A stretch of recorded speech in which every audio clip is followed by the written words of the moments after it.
fàttali ñi war a jot seen ndomb yi jëm ci wàllu tul ak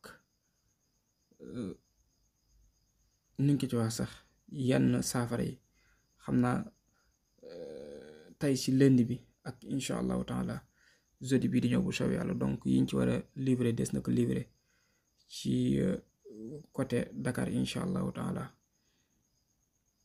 ak fan sax Dakar incha allahu taala la ak Touba Kaolack donc liñ ci war a joxe incha allahu taala suba jeudi bi wala tey laa bëgg a wax ci lundi bi nii ak jeudi bii di ñëw incha allah donc yal na yàlla def jàmm ak salaam. auzu billahi min shaitan rajim bismillahi rahmani rahim.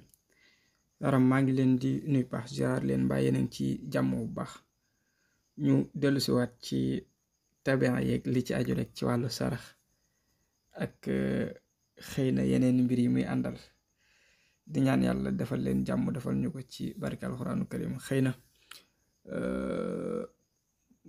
ñetti fan yi wala ñaar ñëwuñu ci benn vidéo yàlla dogal mu ngi ñuy fekk village fan yooyu loolu moo tax waaye yàlla na yàlla dolli sutura ak jàmm ci barke alxuraanu karim.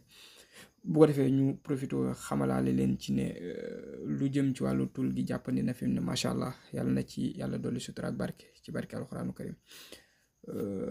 ku ci yittewoo rek yàlla mën na dogal nga mën ko am incha allahu taala facilement ci barkab alxuraanul karim. bu ko defee rek dañuy dal di jóge ci loolu ñëw ci tabian yi subhanallah. bu ko defee dañuy jóge ci loolu daal di ñëw ci tabian yi benn par benn.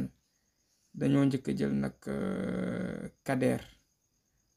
kadeer tabian bi mu am dafay nekk maa yu maanaam ndox la. étoile bi nag dafa nekk mustari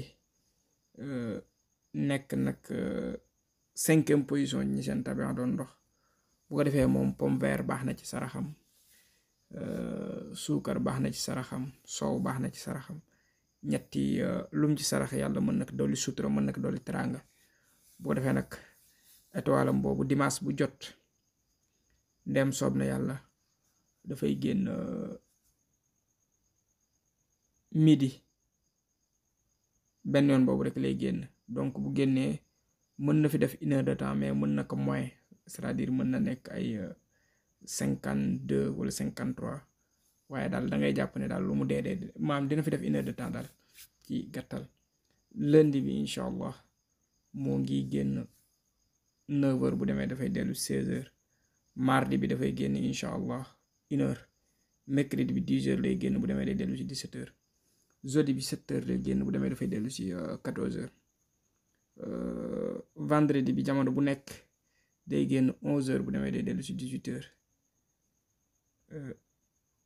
samedi day génn 8 heures bu demee mu ngi dellu si 3 heures. kon kadeer baa ngi noonu yàlla na yàlla dolli jàmm ak salaam.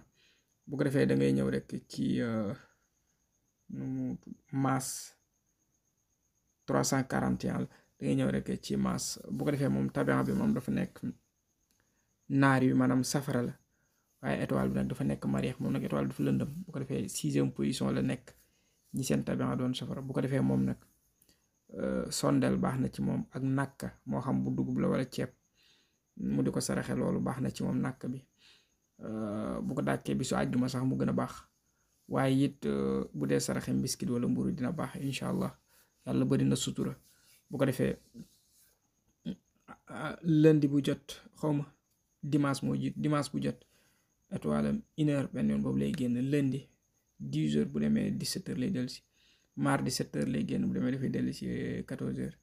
mercredi nag moom 11 heures lay génn bu demee dafay dellu si 18 heures. jeudi bi incha allah 8 heures lay génn bu demee dafay dellu si 14 heures. vendredi bi incha allah 1 heure lay génn. samedi bi 9 heures lay génn bu demee dafay dellu si 16 heures. loolu moo xamee ko noonu. bu ko defee lu ci topp sala moom hawa yu la maanaam ngelaw.